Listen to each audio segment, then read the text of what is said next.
Elvi Firza. Masih seperti mimpi, Nisa sudah resmi menceraikanku, dan akta cerainya dikirim ke rumah mama. Aku tidak menyangka Nisa benar-benar serius atas ucapannya. Aku terduduk lemas. Rasanya kakiku seperti tidak bertulang. Aku tidak kuat menopang tubuhku sendiri. Aku langsung teringat masa-masa bahagiaku bersama Nisa, dan akhirnya lahir Azam. Sebelum ada Fani, aku sangat rindu masa-masa itu. Nisa, aku harus ketemu Nisa. Aku belum mengucap talak padanya. Nisa masih istriku.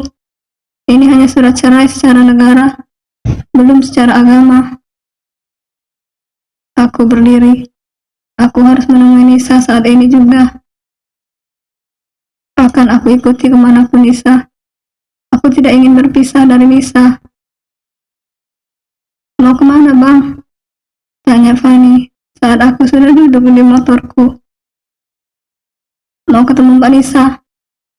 Ucapku menyiapkan helm akan aku pakai. Abang sudah bukan suaminya lagi. Mana mungkin Mbak Nisa mau menemui abang? Ucap Fani. Fani sejak tadi memang selalu di dekatku. Mungkin Fani tadi sudah mendengar ucapan mama saat mama menelponku. Abang masih suaminya. Abang belum mengucap talak kepada Mbak Nisa. Itu surat cerai secara negara. Kalau secara agama, abang masih suaminya. Elakku. Seraya memakai helm. Secara agama juga abang sudah bukan suaminya. Fani pernah dengar kata Ustadz saat kajian, kalau suami tidak memberi nafkah ke istri selama 3 bulan, itu istri boleh menggugat cerai dan sah. Ucap Fani panjang lebar. Biarin, abang mau kembali sama Mbak Nisa. Kan bukan talak 3. Ucapku, seraya menghidupkan mesin motor. Aku ikut, Bang. Ucap Fani akan naik ke motor. Gak usah, Dek. Abang buru-buru. Ucapku seraya menjalankan motorku dengan cepat menuju ke jalan.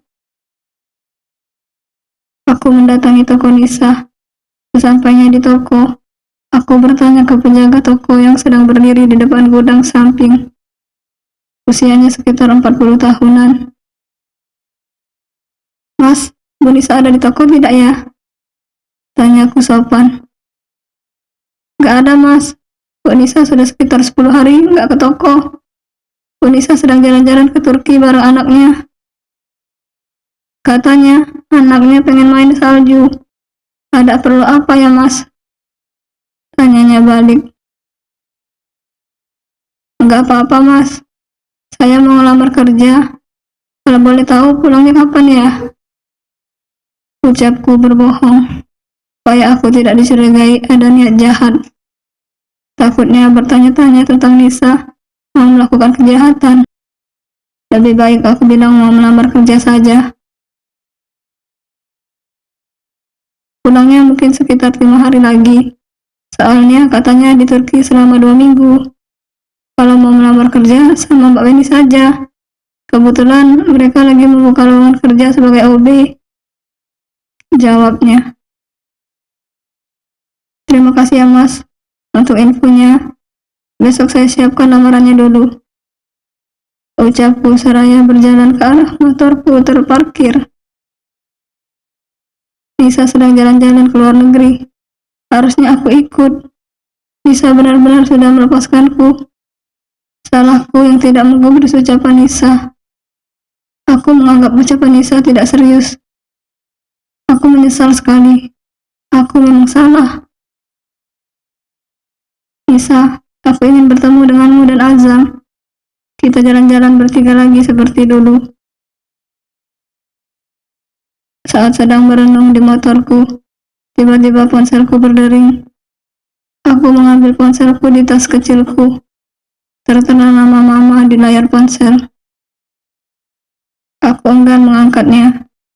Mama pasti akan marah-marah lagi atau menyuruhku segera mengambil akta cerai. Aku memasukkan ponselku ke dalam tas lagi. Aku langsung menjalankan motorku ke rumah mama. Aku harus segera mengambil akta cerai. Kalau tidak cepat-cepat, mama pasti akan tambah murka. Ketika aku sudah sampai depan rumah mama, aku menyiapkan diriku untuk mendengar omelan mama. Aku harus kuat mental. Aku mengucap salam dan mengetuk pintu rumah mama papa, rumah di mana aku dulu dibesarkan. Pintu ruang tamu terbuka. Tampak mama berdiri dengan tangan langsung diletakkan di pinggang, mirip orang senang. Anak durhaka ini akhirnya datang juga, ucap mama sinis tanpa menyuruhku masuk. Aku menunduk. Aku siap dimarahi, karena memang semua salahku. Aku tidak mendengarkan nasihat mama. Ini akta ceraimu. Bawa pulang. Kelonin aja tiap malam tuh akta cerai, ucap mama mengomel. Mulai hari ini, kamu bukan anak mama lagi. Selama kamu masih bersama pelakor itu, jangan sekali-sekali kamu menginjakkan kaki di rumah mama. Dan jangan menganggap mama ini sebagai mamamu, ucap mama tanpa melihat ke arahku. Maafin Firza ya, Ma. Firza mencintai Fani, ucapku pelan. Masih terus menunduk dan masih berdiri di teras depan pintu, karena mama tidak menyuruhku masuk. Cinta? Maukah tuh cinta? Apa cinta saja bisa kenyang? Apa cinta saja bisa mendatangkan rezeki? Apa bagusnya pelakor itu? Kok bisa kamu tergila-gila kepadanya? Kamu pasti kepelet. Coba kamu tuh ke orang pintar, atau diruqyah. Siapa tahu habis diruqyah langsung waras lagi, ucap mama dengan tegas. Firza sudah diruqyah, Ma, tapi enggak sembuh, ucapku, karena aku memang sudah ruqyah sekitar 2 minggu yang lalu. Memang kamu sakit apa? Sakit di pelet? Tanya mama menyelidik. Sejak awal menikah, punya Firza nggak bisa hidup kalau sama Fani, Ma. Tapi sama Nisa bisa. Sudah ke dokter dan ke ustadz, tapi belum sembuh. Kan sama saja sudah ruqyah, ucapku jujur. Astaga, mama tertawa terbahak-bahak. Kamu berarti sekarang impoten. Mampus kau. Makin kualat sama Nisa dan sama mama. Berarti selama ini punya istri 2, tapi yang muda nggak bisa diapa-apakan. Sama saja bohong dong, ucap mama masih terus tertawa meledeknya. Mama meledekku terus, bukannya mendoakan Firza atau memberi Firza solusi agar Firza normal lagi, ucapku lemas. Ini mama kasih solusi. Kamu ceraikan pelakor itu, terus kembali sama Nisa. Mama jamin kamu bisa normal lagi. Gimana? Tanya mama menatap lekat ke arahku. Nisa, apa masih mau sama Firza, Ma? Akta cerai sudah keluar. Berarti sudah resmi bercerai. Firza tidak ingin berpisah dari Nisa. Tapi Firza tidak bisa meninggalkan Fani, Ma, ucapku. Dasar kamu egois, Firza. Anak susah diatur. Pergi dari sini. Jangan tunjukkan batang hidungmu di sini lagi. Dinasihatin orang tua, gak pernah menurut. Pergi sana, ucap mama mengusirku. Maafin Firza, Ma, ucapku masih berdiri di tempatku. Maaf sama Nisa sana. Mampus kau. Harta gono gini gak dapat. Kebahagiaan sama istri muda juga gak dapat. Sudah hidup enak bersama Nisa, justru milih hidup melarat sama pelakor. Jangan-jangan memang sudah gak waras kamu ini. Akalnya sudah oleng, ucap mama. Sudah ya, mama gak tahan lihat kamu. Rasanya greget pengen marah-marah terus. Astagfirullah, lemes banget sama kamu ini. Sudah sana pergi, ucap mama seraya menutup pintu. Aku mengetuk pintu. memanggil-manggil mama dan meminta maaf, namun tidak digubris. Akhirnya aku memutuskan untuk pulang membawa akta cerai. Ketika aku akan naik motor, mobil papa memasuki gerbang rumah. Papa mungkin baru pulang dari mana gitu. Aku masih duduk di motorku dengan wajah sendu. Papa berjalan menghampiriku. Sabar ya nak, semoga cobaan segera berlalu. Semoga Firza bisa menemukan kebahagiaan. Papa selalu mendoakan yang terbaik untuk Firza. Papa masuk dulu ya, mau istirahat, ucap papa tanpa menungguku menjawab ucapannya. Papa langsung berlalu ke dalam rumah yang pintunya dibukakan oleh mama yang melirikku seperti benci. Aku menjalankan motorku menuju rumah. Aku akan merayu Nisa untuk kembali kepadaku kalau Nisa sudah pulang nanti. Tapi kalau memang Nisa tidak mau kembali kepadaku, aku akan minta harta gunung ini. Aku harus melanjutkan hidupku. Hidup butuh modal. Aku ingin hidup enak dan kaya. Kalau uang banyak, aku bisa berobat ke tempat lain yang lebih manjur lagi.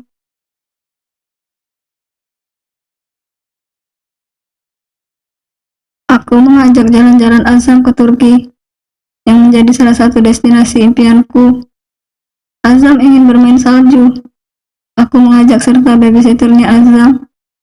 Kami bertiga berangkat menggunakan jasa travel. Setelah 10 hari berada di Turki, pengacaraku mengabari kalau akta cerai sudah keluar. Aku menyuruh pengacaraku untuk mengantarkan ke rumah orang tua Bang Firza untuk kejutan. Aku membayangkan ekspresi mamanya Bang Firza, pasti mengomeli Bang Firza, dan Bang Firza pasti menunduk seperti tidak kuat membawa kepala. Aku pernah melihatnya dulu, mama memarahi Bang Firza saat Bang Firza ada kesalahan. Sebenarnya aku kangen dengan mamanya Bang Firza. Sejak Bang Firza menikah lagi, aku baru 1 kali bertemu dengan mama waktu mama main ke rumahku. Mama selalu menjelek-jelekan Fani saat mama bertemu denganku. Aku jadi semakin panas dan bisa ikut emosi. Oleh sebab itu, aku tidak pernah main ke rumah mama, karena aku malas mendengar mama terus mengata-ngatai Fani. Mama pernah beberapa kali main ke rumahku, tapi saat aku tidak sedang berada di rumah. Mama memang tidak menyetujui Bang Firza poligami, tapi Bang Firza ngotot mau menikah lagi. Begitu kata mama. Mama pernah beberapa kali menelponku, juga membahas Fani dan Bang Firza. Aku jadi malas mengangkatnya. Sering ponselku berbunyi nyaring saat aku sedang istirahat di hotel. Tertera nama mamanya Firza di layar ponselku. Pasti mama mau menanyakan perihal akta cerai yang baru saja diantar oleh pengacaraku. Aku enggan mengangkatnya. Pasti mama membahas Bang Firza dan Fani lagi. Bosan rasanya. Ponselku terus berdering hingga berkali-kali. Akhirnya terpaksa aku angkat. Kasihan juga kalau tidak aku angkat. Halo Mah. Aku mengawali ucapan sesaat setelah aku menggeser tombol hijau di ponselku. Nisa, mama gak salah baca ini. Pengacara Nisa datang ke sini membawa akta cerai Firza. Ucap mama tanpa basa-basi. Iya benar Mah, mama gak salah baca. Jawabku halus. Aduh Nisa, kok Nisa tega sekali sama mama mertuamu ini. Sekarang jadi mantan mertua dong. Kenapa gak bilang dulu ke mama? Jadi mama kan gak kaget. Dan siapa tahu mama bisa mencegahnya. Ucap mama. Maafin Nisa ya Ma. Nisa takut merepotkan mama. Walaupun mama bukan mertua Nisa lagi, tapi Nisa masih sayang sama mama kok. Jawabku hati-hati. Memang gak ada kesempatan kedua lagi untuk Firza kembali sama Nisa. Mama berharap Firza menceraikan pelakor itu. Terus Firza kembali sama Nisa. Nisa mau ya kembali sama Firza? Mama itu maunya punya menantu Nisa. Mama nggak mau punya menantu pelakor, ungkap Mama. Bang Firza saja enggan menceraikan perempuan itu, Ma. Biarlah Bang Firza bahagia sama perempuan itu. Nisa sudah ikhlas kok. Ucapku yang malas menyebut nama Fani. Jadi aku mengucap perempuan ke Mama. Nanti Mama bilang ke Firza ya, suruh ceraikan pelakor itu. Nisa tolong ya buka hati lagi untuk Firza. Kasihan Azam, masih kecil harus memiliki orang tua yang tidak lengkap. Ucap Mama. Mama, maaf, sudah dulu ya. Nisa lagi di Turki. Ini mau lanjut tur lagi. Ucapku. Wah, Nisa ke Turki. Sama siapa? Tanya Mama. Sama Azam, juga baby sisternya, Ma. Nisa tutup ya teleponnya. Dah, Mama. Ucapku langsung mematikan sambungan telepon. Aku malas kalau Mama membahas lebih jauh lagi tentang rumah tanggaku yang baru saja bubar.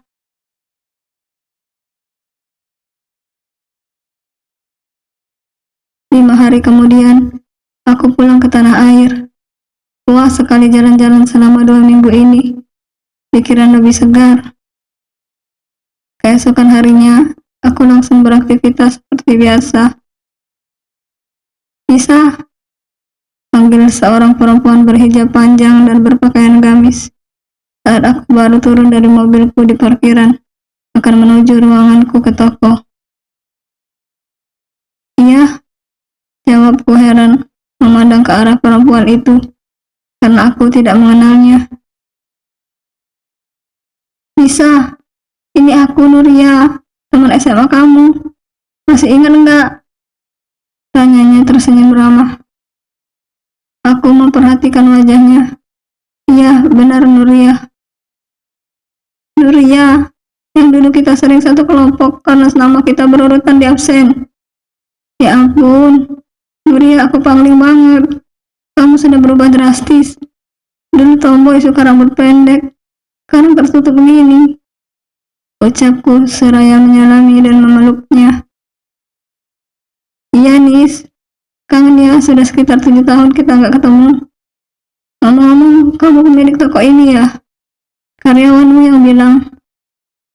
Tanyanya. Iya Nur, kamu kesini mau belanja ya? Iya nih, kangen banget. Senangnya aku ketemu teman SMA aku. Ucapku girang. Iya, ini mau belanja bulanan. Kebetulan aku pemilik toko elektronik samping itu. Berhubung ada toko sembako di sini, jadi aku sekalian belanja di sini, yang dekat-dekat saja. Ucap Nuria, seraya menunjuk ke toko elektronik samping kanan tokoku. Wah, toko kita sampingan, jadi makan seru nih.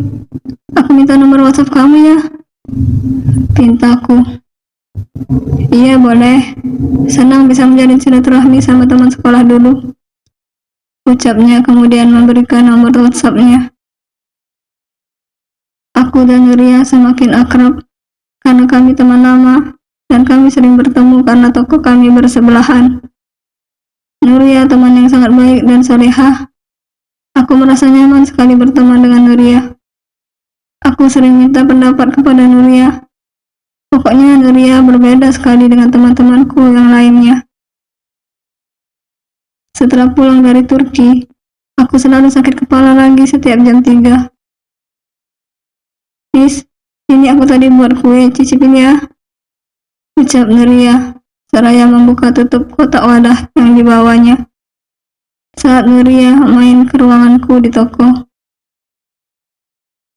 aku sedang memijat keningku karena kepalaku kambuh. Sakit sekali. Kamu kenapa, Nis? Kamu sakit? Tanya Nuria. Iya, Nur. Setiap jam 3 gini, kepalaku selalu sakit sekali. Tapi gak lama bisa sembuh sendiri. Maaf ya aku cuekin. Sakitnya luar biasa. Ucapku masih memejamkan mataku. Sudah berobat ke dokter, Nis? Tanya Nuria. Sudah, kata dokter, sakit kepala biasa. Waktu itu sudah minum obat, nggak sembuh. Jawabku. Maaf, aku mau ngasih saran. Sebaiknya kamu diruqyah saja. Soalnya sepertinya sakitnya tidak wajar. Ucap Nuria. Diruqyah? Memang bisa ya? Bukannya itu untuk orang kesurupan, diguna-guna dan orang diganggu makhluk halus? Tanyaku. Iya bisa. Kalau sakit nggak wajar, diruqyah insya Allah sembuh. Ruqyah sendiri juga bisa atau ruqyah ke ustadz. Ucapnya. Memang kira-kira penyebabnya apa, Nur? Tanyaku penasaran dengan penyebab sakitku. Jika memang diruqyah bisa sembuh. Bisa dari kiriman orang lain, atau bisa juga karena, maaf, bermain ilmu sihir. Terus sihirnya balik ke diri sendiri. Ucapnya. Aku tertegun mendengar perkataan Nuria. Aku mencerna ucapannya. Kalau ada yang mengirimiku, kira-kira siapa ya? Kurang kerjaan mengirimi sihir kepadaku. Kata Bude Upi, waktu itu juga ada yang mengirimiku. Tapi aku ragu, karena aku tidak punya musuh. Apa Bang Firza? Aku rasa Bang Firza tidak setega itu. Apa Fani? Aku rasa Fani juga tidak sejahat itu. Fani sangat polos. Apa mungkin karena aku membaca mantra? Mantra sama saja sihir. Sihir yang aku kirim untuk Bang Firza. Apa efeknya bisa balik ke diriku sendiri? Jadi aku mengalami sakit yang tidak wajar. Nur, aku mau ruqyah sendiri. Bisa ajari aku ruqyah, Nur? Tanyaku. Aku ingin ruqyah sendiri karena malu jika harus ke seorang ustadz. Iya, bisa. Dengan senang hati akan aku ajari, Nis. Ucap Nuria tersenyum manis ke arahku. Bersambung.